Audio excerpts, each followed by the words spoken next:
So today I would like to explain. Okay, yesterday we have seen how to install Selenium and how to create a sample demo of the test it. Okay, today uh, we'll discuss about the locators. Okay, what is a locator and how do you create different locators? How to use these locators basically? Okay, yeah.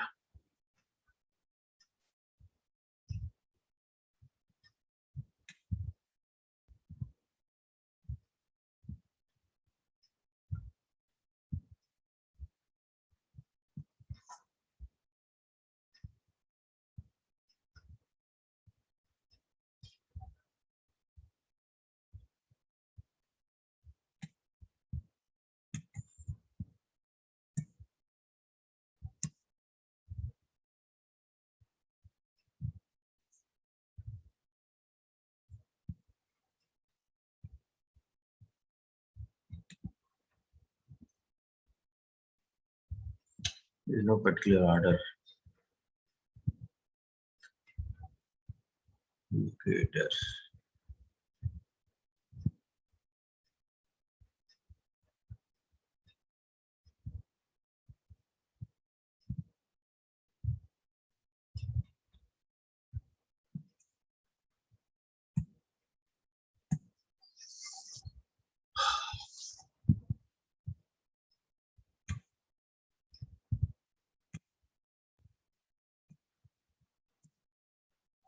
Just a minute, Manish.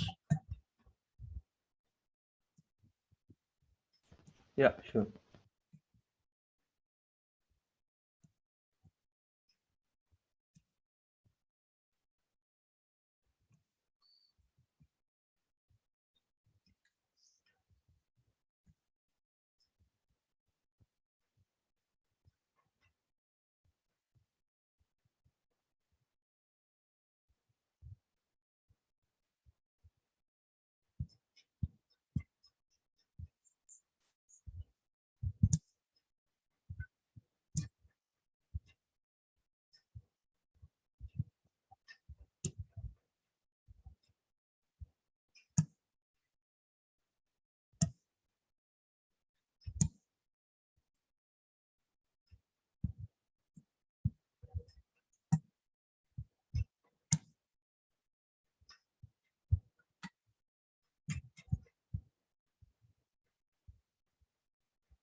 Yeah.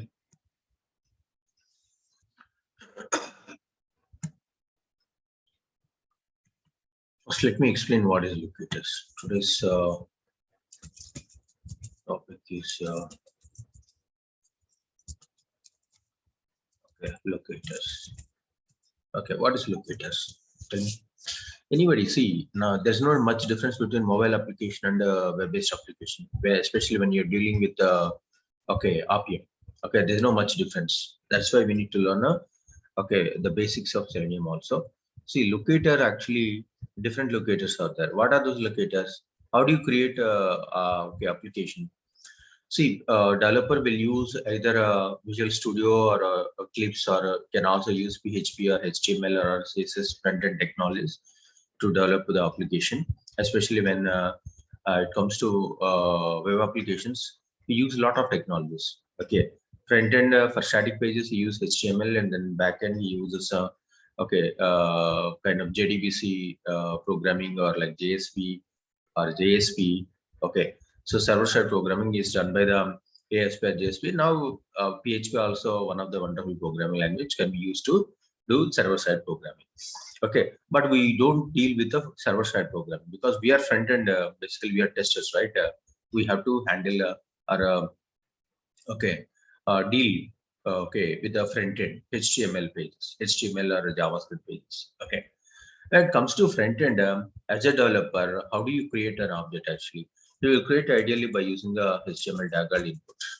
Okay, input type equal to, okay, either text or okay, button, okay, or password also sometimes, okay, and so on. Then you can also give ID. Okay, if you want to refer the same object in a okay, HTML or JavaScript, you also give a ID. So ID, it might be anything actually. You can simply say user name. Okay, and you can also give name property. Name equals to, what is the name? Okay, what is the difference between ID and name? Okay, see, ID should be unique. Why? He's referring this object programmatically in his HTML or JavaScript. Hence, there won't be an object. Okay, there won't be multiple objects with the same ID. That precaution he has to take. That's mandatory. Otherwise, he will get an error. Okay, but when it comes to name, there is a formal name actually. He can give any name. You can give any name. The name can be okay duplicated. That means if there is a page, in the page, the multiple objects can have the same name. Okay, so name also something like username. Okay, and then class, especially when you deal with the CSS files. Okay, at that time he will create a class. Class means actually we can simply say there are multiple objects are there that can be referred under a class name. Okay, so class equals to anything actually. You can say simply username class. Okay, and ideally these are the properties as a developer he will assign. Okay, and finally come to input. Done. Okay, so sometimes you also can give a text called a value. Okay, if it is an input field, by default there will be some value. Okay, it might be some okay uh, uh, something. This is a username by default. Okay, so here for suppose if you want to enter some value between the input and ending input tag, something like log and okay button, this is called as a text. Okay, this is called as a text. Okay, so these many properties you can assign basically, but I will show you quickly okay what are the ideal okay HTML page looks like and so on. This is an application. Just click F12. You know, right, how to open a developer tools on your Chrome browser. Just click the F12. Okay, Okay. F12. Okay, this is a page. So just go to console, and here there's a symbol called, here you can see spy symbol is there. Okay, just go and click any object. This actually inspects the elements. Okay, this inspects the elements. Some things are there, can ignore. Just right click, copy element. Okay, just go and you copy. See, look at here how many attributes are there. So many attributes are there. 1, 2, 3. Okay, this is 4, and this is 5. Okay, and this is 6.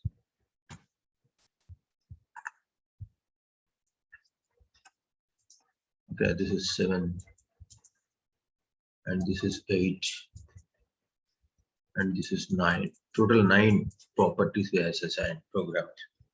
Class, placeholder, text, type, okay, data, test, ID, name, autocorrect, auto capitalize, value, and so on. But ideally, as a tester, you have to limit your scope to ID, name, class if it has a class. Okay, clear?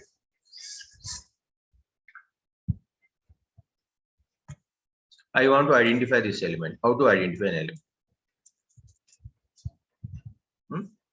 How to identify element?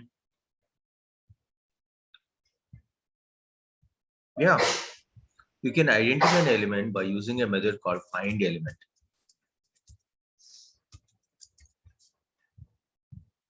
Okay, find element by type ID. Okay, this is for by using ID you can identify an element. Control C.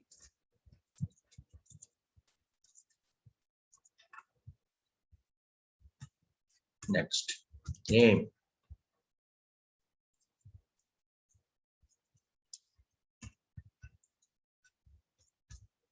Okay, ID. name, class, and then CSS selector. Okay, and then there is another very important locator called Xpath, and along with that we have a link text. Okay, so ID, name, class, CSS selector, Xpath, and then a link text.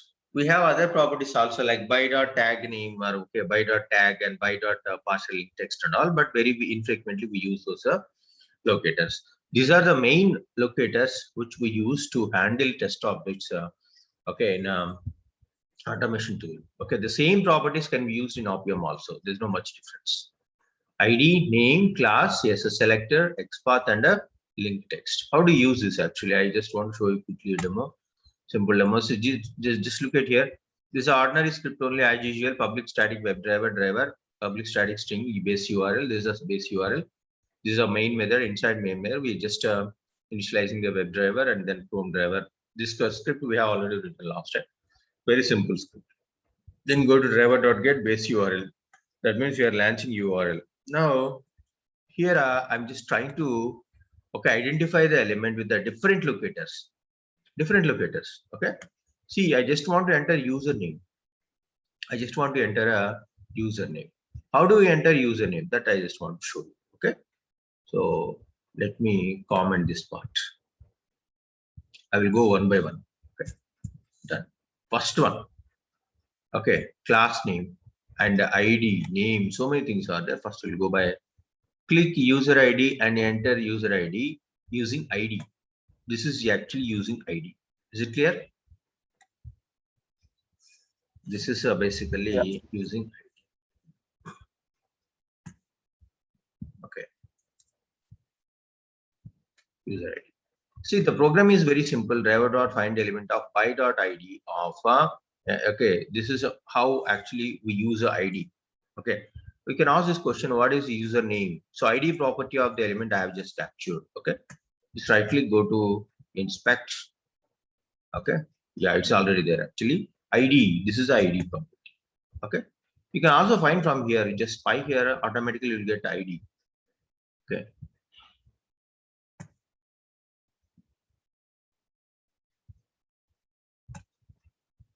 yeah, see, so there is an input type and the ID is username.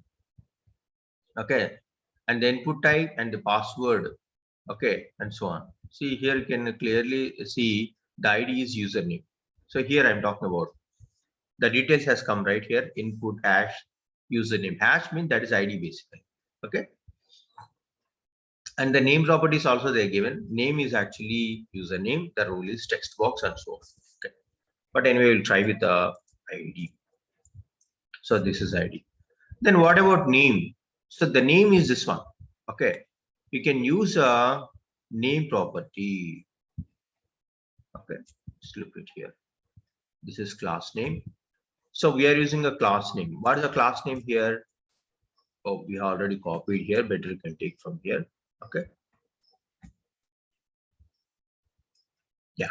Okay. So do you have name here? Name. Yeah. Okay. Name and the class. Okay. Try to understand. So this is a class name. User name class, right? This is the class name. Okay. Yeah. Input error, but here the class name is different. Input error from input. We can also use a class name. You can also use a class name. And then finally, name property. Where's the name property? This is the name property.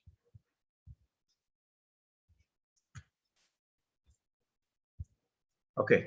The name property where we are doing actually, we are just passing the name to attribute value. So what is the name property actually? So I just copied here. Yeah. This is the name. User name. This is a name property. The same value you have to pass here. This is a value for name property. And the class actually, this is a class property. Okay, this is a class property. I just referred wrong object last time. So this is a class property. Input error from input. Okay, for name property, this is how we have to use. Okay, and then coming to the next one, actually Xpath. Okay, so how it looks like Xpath. Okay, Xpath. conditional attributes, conditional type. Okay. So if you just comment it, then you can understand. So this is actually, yeah. See, first one actually is a conditional type. Whenever we are going to use Xpath, that always starts with 2 slashes. Okay, there are 2 type of Xpaths. There are 2 type of Xpaths. Okay, what are those types actually? One is absolute XPath, and second one is a relative XPath. Absolute XPath always starts with the 2 slashes like this. Okay, relative XPath always starts with a single slash. So relative, sorry, it's a reverse actually. Absolute means single slash and relative means a double slash. So what is the relative XPath path and absolute XPath? See, XPath is again a programming technique. Okay, in XML, okay, it is belongs to XML technologies. So XPath is basically a programming technique. By using XPath, what you can do, you can fetch the location of the element in the HTML page. What is the location of the element? See, I will give you one simple example how the HTML code looks like. Okay, Studio, but you no need to learn HTML and all for this actually, but you should have some basic idea about HTML. Okay, let me go to node modules.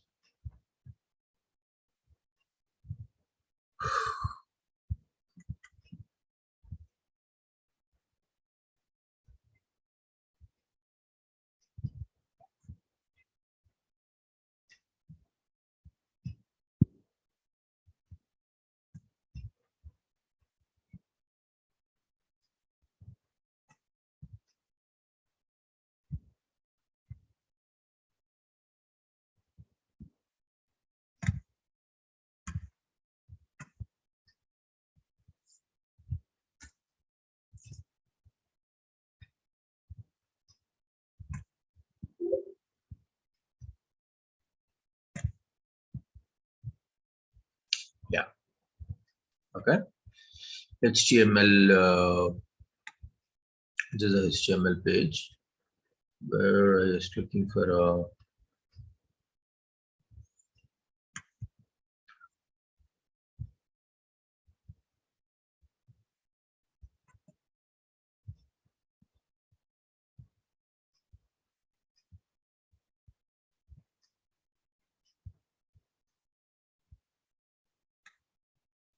nothing actually. I'm just looking for some info, login form. Okay, so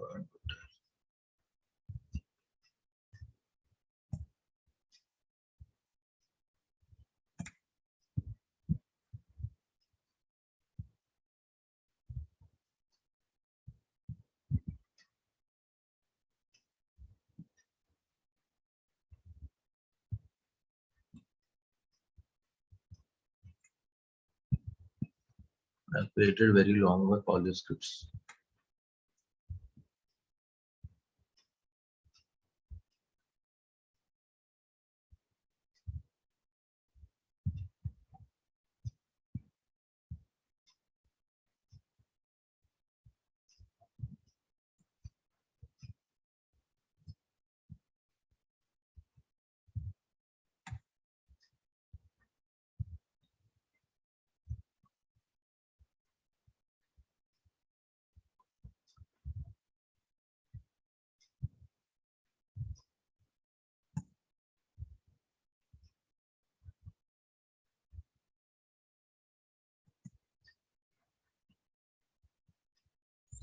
Okay, fine, no problem. Let me run this one actually. Open default browser. This is how it looks like. Okay. So this is John, and this is the first name, this is the last name. Then click submit. This is a form basically. I want to identify last name. How do you identify last name actually? So this is inside a form called okay, action page.php. Inside that we have field set. Inside a field set we have a legend. We have a okay input. Inside input only we have a value called John. Okay. So I want to capture this John. How do you capture actually? Just right click. Okay, inspect the element. inspect the element. This is a element type. Okay, just right click. Just go to copy XPath. Copy full XPath. Okay, copy full XPath is nothing but a absolute XPath. Okay, copy full XPath is nothing but a absolute XPath. Let's see now. Control C, Control V. This is a complete path of the input field called the last name. Okay, there are two fields. Sorry, first name. Last name, actually you have to simply increase the index value of 2. That's all. Okay, 1 and 2. Two input fields are there. This is actually absolute XPath. Absolute. And what about relative XPath? Okay, relative XPath, you can take the immediate two parental hierarchy of the field. So HTML is a root node, and inside HTML we have a body. Body is child to HTML, and then form is child to body, and then field set is again child to form. Then what is the input field here? Actually, input field is child to field set and super child to form. Okay, these are actually different names we use, actually terminologies, you can say. So form is actually ancestor. Okay, also called as a grandparent. Okay, so immediate parent is a field set. Okay, so if you want to identify this input to, what you have to do ideally, you can simply give field set of input to. That's it. This is how we have to do. Okay, this is actually a relative expert. Okay, so name, ID, XPath again two types, relative XPath and absolute XPath. Then coming to CSS selector. CSS selector also very easy. First of all, the page has a CSS file associated or not, that we need to check. Does this page has a file associated any kind of CSS file? No. Here see, we don't have any styling. See, except this one. Okay. Input type equal to text, padding equal to 1 pixel and 2 pixel. Where is the CSS file? Here you can see there's no CSS file associated. Okay. If it has, or suppose the HTML page has a CSS file associated, what you can do, we can use a CSS selector locator also. Let's go to the test script and let me execute to, so one after another, then you can understand. Okay.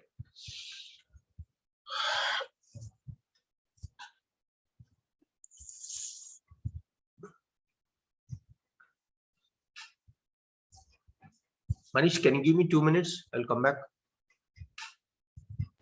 Yeah, sure, sure.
Okay.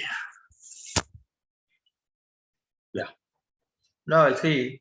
First, we'll comment. Okay, other locators and execute. So till this part, I'm going to comment it. Right. Okay. So run this program.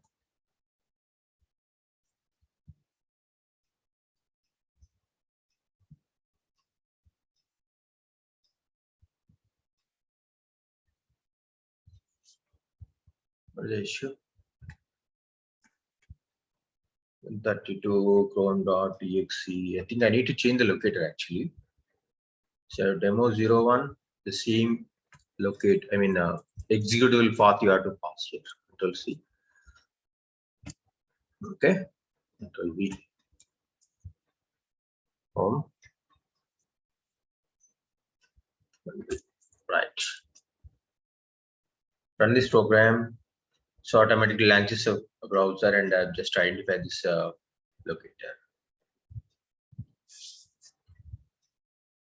Okay. So it enters username, after that enter password, then that's it. I think. Okay.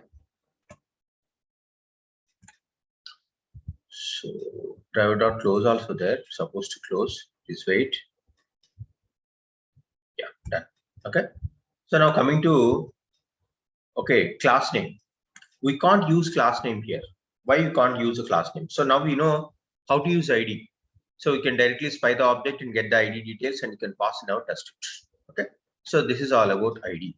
Identifying an element using a ID. Then next class name. What is this class name? Shall we use this class name as it is? Yeah. Class name can't be used because there is a space. See, input error form input. Okay, there is a space in a class name details of the page. Just look at here. See here, the class name has a value called input underscore error space. Since there is a space, you can't use directly the class name. Okay, see, just try to give the as same value and try to run. It does not recognize your test script. Yeah.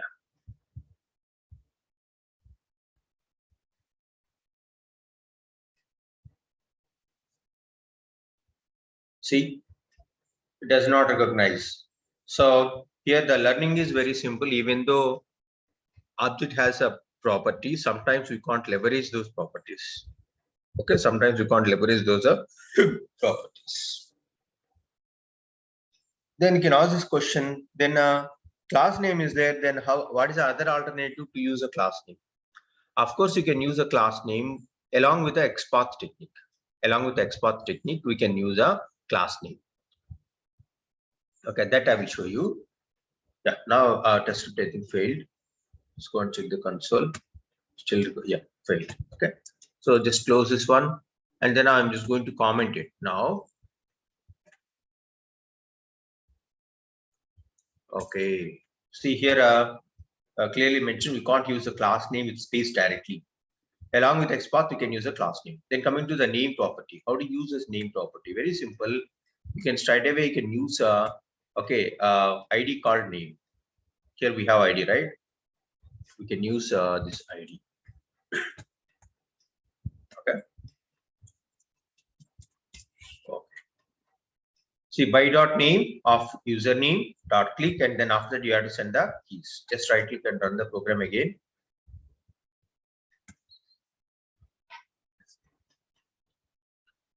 Now we are able to actually, it has taken a username and then it enters a password and clicks a close button. Driver.close means simply closes the browser. That's all. Okay. Now name also working fine. Okay, without SL.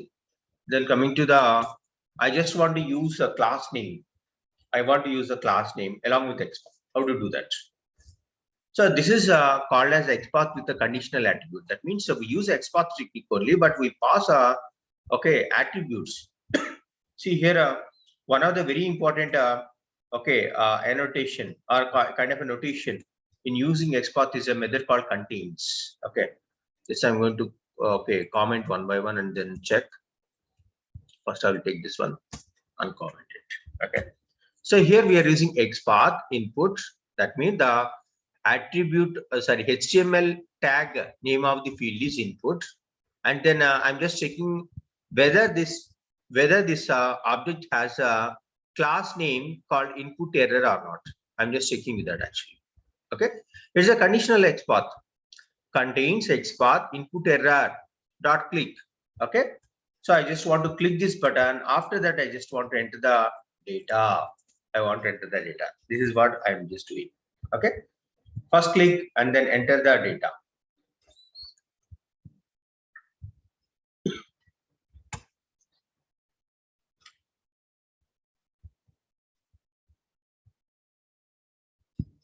So it has taken standard user also. Okay, how that is possible? That is possible with the Xpath technique. Okay, 2 slashes means is a relative Xpath. Okay, and then input. So the tag value is input here. If you look at here, so the tag, the HTML tag of the field is input. Yes, input. Okay, and then class name I want to leverage. If we give class name directly by using a find by dot class name, it does not take because there is a space in between. So then how do you handle? There is a method called contains method in Xpath. We can use a contains method. By using a contains method, you don't need to give the entire class name here. We can give the partial text of the class name. Input error only we have passed if you look at here. Okay, after that, what you are doing, we are using the send keys method to enter the values into the input field. Here we are passing the complete class name here. See, input @class equal to input error form input. Okay, not only class actually, we can also use ID, you can also use name, any attributes you can use. You can use any one of these attributes. Definitely you can use any one of these attributes. Is it clear? But suppose you want to use a conditional with class name, with a class name. Okay, the home, Control C. With this time instead of class name, I want to use ID. Okay, just remove this. Contains ID. Okay, ID can be used. As I told you, ID can be used. How to use ID actually? ID. So you can directly give. Okay, it contains and all not required actually. You can remove this stuff completely. Just remove it. Yeah. @ID equals to. Okay, @ID equals to. So then you have to give the value here. Okay, ID equals to what is ID?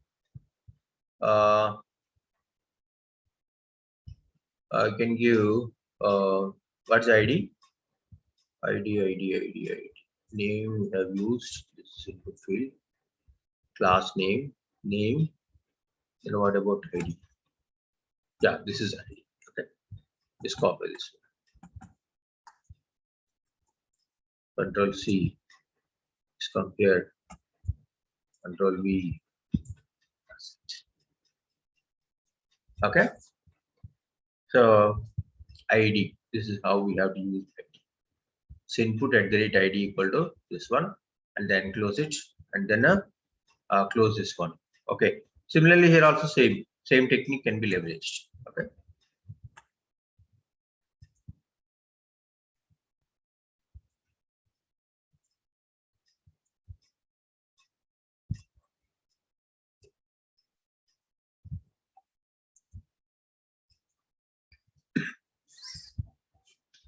So I'm just going to comment this one now. Xpath with class name, and this time Xpath with the ID property. So it's not ID property. Okay. So just right click. Yeah, it's already there. Just run this program. Okay.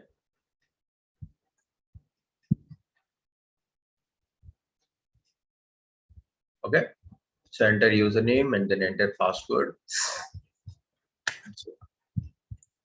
Okay.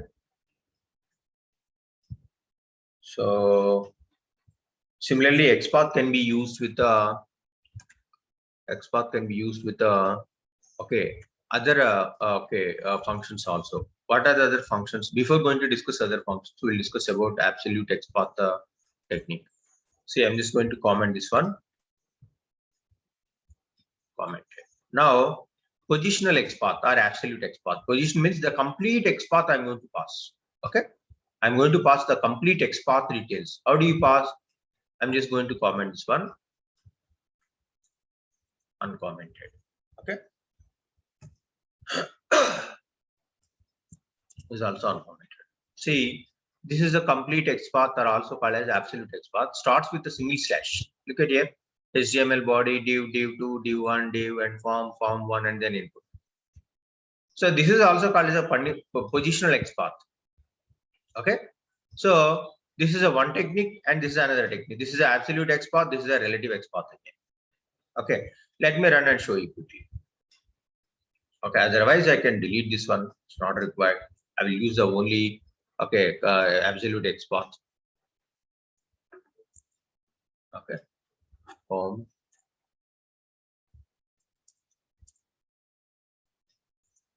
Yeah. Okay. Here also I have used absolute XPath, and here also I have used absolute XPath. Control S. Run this program again.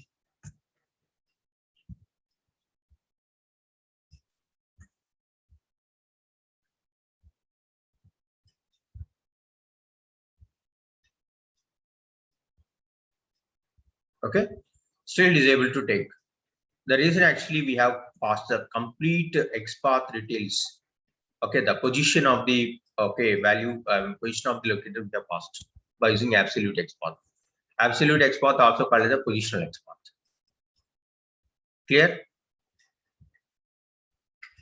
Then coming to another variant of XPath, that is actually XPath with a relational operators. That means this is an object. This is actually a test object. I want to identify. Just assume that it is a very complex object. Okay, we are not able to identify username with the ID. Okay, I just want to identify this element with the two locators. One is ID, another one is a class name. How to do that? Yeah, definitely you can do that by using a relational operator. See, this is one of the techniques we use to handle complex test objects using a relational operator called AND or OR. That means here we are just identifying a identifying a username with ID or name. With ID or name. Okay. If you want to use both, actually, instead of OR, you can simply put a AND. See, AND or OR. Any one of these relational operators can be leveraged. Let's run this program again.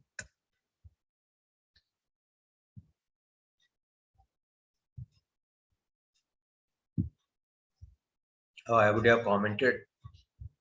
I forgot to comment. I would have commented this part.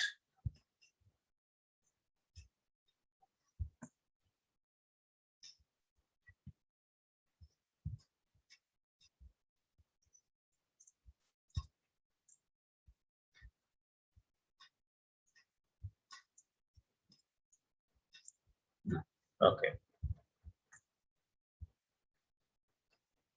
So this is actually relative XPath with relational operators. Okay. And also can try. You can try and also. Okay. And then that's it about the locators. Okay.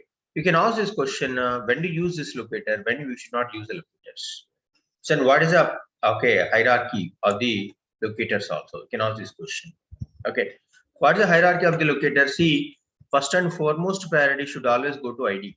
If ID is not able to identify, then you should go to name property. Name also, not able to identify the test object in runtime, then you can either go for a class name or a XPath. CSS selector is very rarely used actually. So then coming to XPath. XPath, whether you can go for XPath directly, no, you should not go, because XPath basically calls a search algorithm. Okay, search algorithm basically gets invoked whenever you use a XPath technique. That will take time when we compare with ID, name, or class name. That is the reason we don't use XPath on the very first instance. If you are able to identify the element either using ID or name or a class name, you no need to use a XPath.